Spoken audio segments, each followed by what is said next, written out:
শীতের বৈকাল, বিস্তীর্ণ প্রান্তরে ঘন ছায়া নামিয়াছে।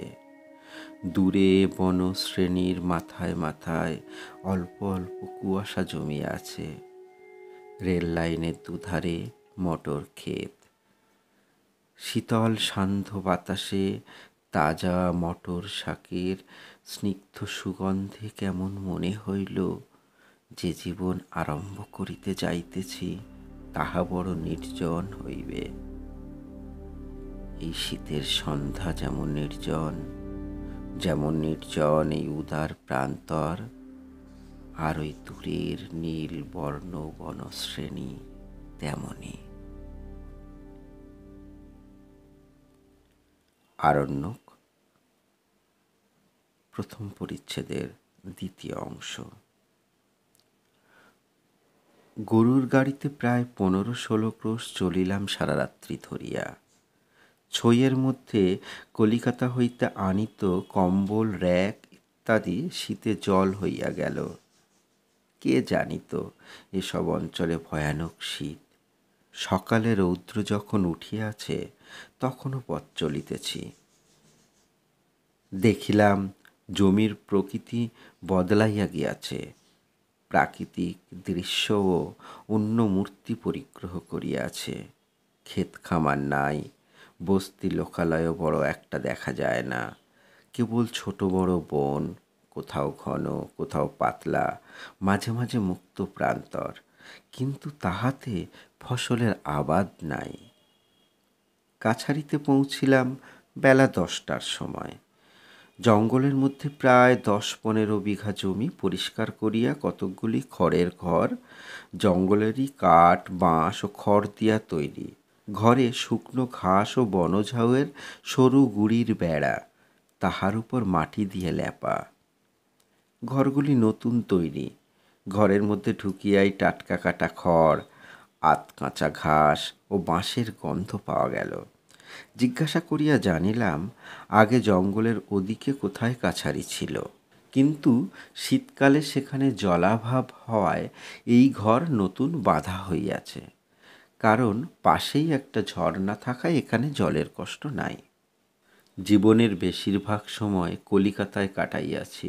বন্ধুবান্ধবের সঙ্গ, লাইব্রেরি, থিয়েটার, সিনেমা, গানের আড্ডা, সব ভিন্ন জীবন কল্পনা করিতে পারি না। এ অবস্থায় চাকুরির কয়েকটি টাকার খাতিরে যেখানে আসিয়া পড়িলাম, এত নির্জন স্থানের কল্পনাও কোনোদিন করি নাই।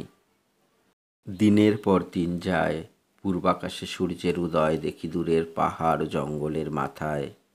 আবার সন্ধ্যায় সমগ্র বনঝাউ ও দীর্ঘ ঘাসের বনশীর্ষ সিঁদুরে রঙে রাঙাইয়া সূর্যকে ডুবিয়া যাইতে দেখি।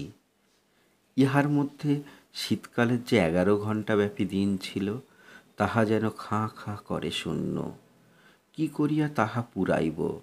প্রথম সেইটা আমার পক্ষে হইল মহা সমস্যা। কাজকর্ম করিলে অনেক করা যায় বটে, কিন্তু আমি নিতান্ত নব আগন্তুক। এখনো ভালো করিয়া এখানকার লোকের ভাষা বুঝিতে পারি না। কাজের কোনো বিলি ব্যবস্থাও করিতে পারি না। নিজের ঘরে বসিয়া বসিয়া যে কয়খানি বই সঙ্গে আনিয়াছিলাম তাহা পড়িয়াই কোনো রকমে দিন কাটাই। কাছারিতে লোকজন যারা আছে তারা নিতান্ত বর্বর। না বোঝে আমার কথা, না আমি ভালো বুঝি তাহাদের কথা।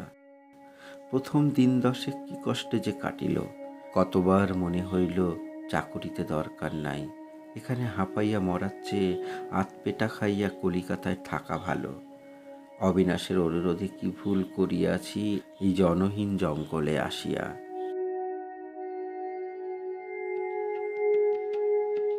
এ জীবন আমার জন্য নয়।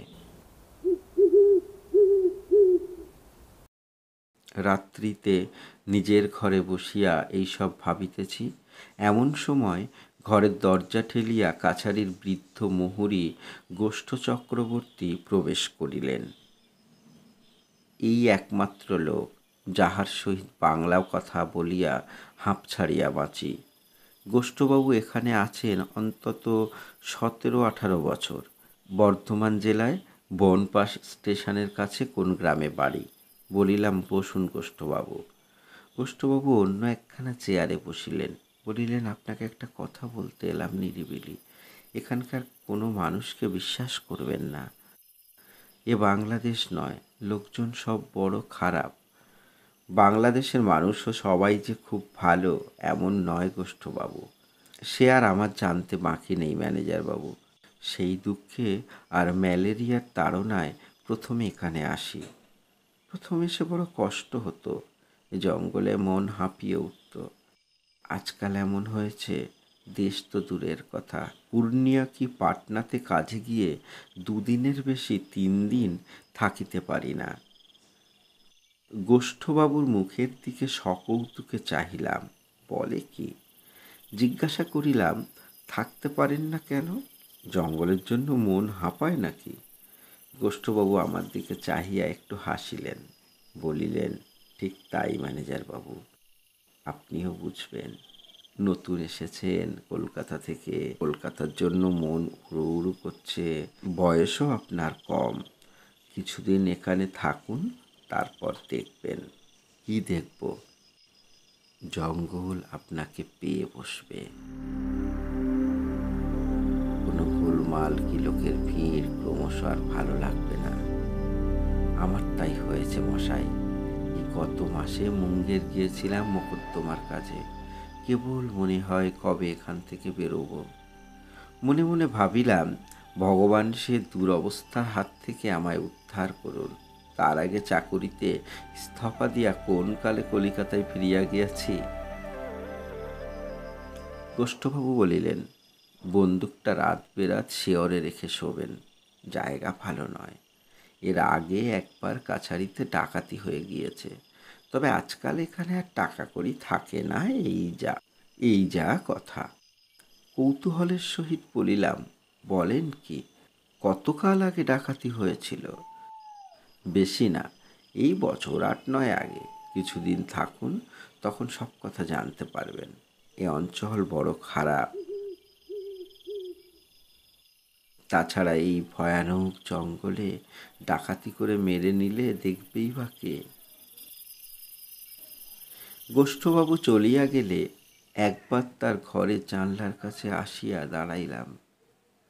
দূরে জঙ্গলের মাথায় চাঁদ উঠিতেছে, আর সেই উদীয়মান চন্দ্রের পটভূমিকায় আঁকাবাঁকা একটা বন ঝাউয়ের ডাল, ঠিক যেন জাপানি চিত্রকর হাকুসাই অঙ্কিত একখানি ছবি। চাকুরি করিবার আর জায়গা খুঁজিয়া পায় নাই। এইসব বিপজ্জনক স্থান আগে জানিলে কখনো অবিনাশকে কথা দিতাম না। দুর্ভাবনা সত্ত্বেও উদীয়মান চন্দ্রের সৌন্দর্য আমাকে বড় মুগ্ধ করিল। কাছারির অনতি দূরে একটা ছোট পাথরের টিলা, তার উপর প্রাচীন ও সুবৃহৎ একটা বটগাছ। এই বটগাছের নাম গ্র্যান্ড সাহেবের বটগাছ। কেন এই নাম হইল, তখন অনুসন্ধান করিয়াও কিছু জানিতে পারি নাই। একদিন নিস্তব্ধ অপরাহ্নে বেড়াইতে বেড়াইতে পশ্চিম দিগন্তে সূর্যাস্তের শোভা দেখিতে টিলার উপরে উঠিলাম। টিলার উপরকার বটতলায় আসন্ন সন্ধ্যার ঘন ছায়ায় দাঁড়াইয়া দাঁড়াইয়া কত দূর পর্যন্ত এক চমকে দেখিতে পাইলাম। কলুটোলার মেস, কপালিটোলার সেই ব্রিজের আড্ডাটি, গোলদিঘিতে আমার প্রিয় বেঞ্চখানা, প্রতিদিন এমন সময়ে যাহাতে গিয়া বসিয়া কলেজ স্ট্রিটের বিরামহীন জনস্রোত ও বাস মোটরের ভিড় দেখিতাম। হঠাৎ যেন কত দূরে পড়িয়া রহিয়াছে মনে হইল তাহারা। মন হু করিয়া উঠিল। কোথায় জনহীন অরণ্য প্রান্তরে খড়ের চালায় বাস করিতেছি চাকুরির খাতিরে। মানুষ এখানে থাকে, লোক নাই, জন নাই, সম্পূর্ণ নিঃসঙ্গ। একটা কথা কহিবার মানুষ পর্যন্ত নাই। এদেশে এইসব মূর্খ বর্বর মানুষ, এরা একটা ভালো কথা বলিলে বুঝিতে পারে না। এদেরই সাহচর্যে দিনের পর দিন কাটাইতে হইবে। সেই দূর বিসর্পী দিগন্তব্যাপী জনহীন সন্ধ্যার মধ্যে দাঁড়াইয়া মন উদাস হইয়া গেল, কেমন ভয়ও হইল।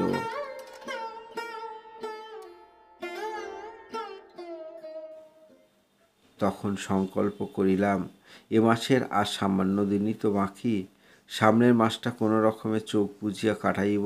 তারপর অবিনাশকে একখানা লম্বা পত্র লিখিয়া চাকুরিতে ইস্তফা দিয়া কলিকাতায় ফিরিয়া গিয়া সভ্য বন্ধুবান্ধবের অভ্যর্থনা পাইয়া, সভ্য খাদ্য খাইয়া, সভ্য সুরের সঙ্গীত শুনিয়া, মানুষের ভিড়ের মধ্যে ঢুকিয়া বহু মানবের আনন্দ উল্লাস ভরা কণ্ঠস্বর শুনিয়া বাঁচিব।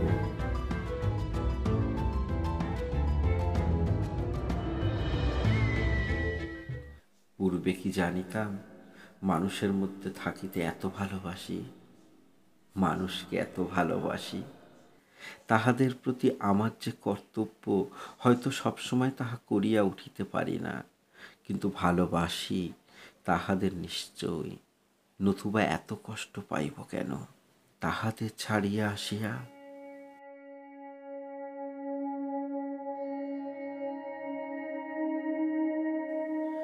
প্রেসিডেন্সি কলেজের গ্রেলিংয়ে বই বিক্রি করে সেই যে বৃদ্ধ মুসলমানটি, কতদিন তাহার দোকানে দাঁড়াইয়া পুরনো বই ও মাসিক পত্রিকার পাতা উল্টাইয়াছি। কেনা উচিত ছিল হয়তো, কিন্তু কেনা হয় নাই। সেও যেন পরম আত্মীয় বলিয়া মনে হইল। তাহাকে আজ কতদিন দেখি নাই।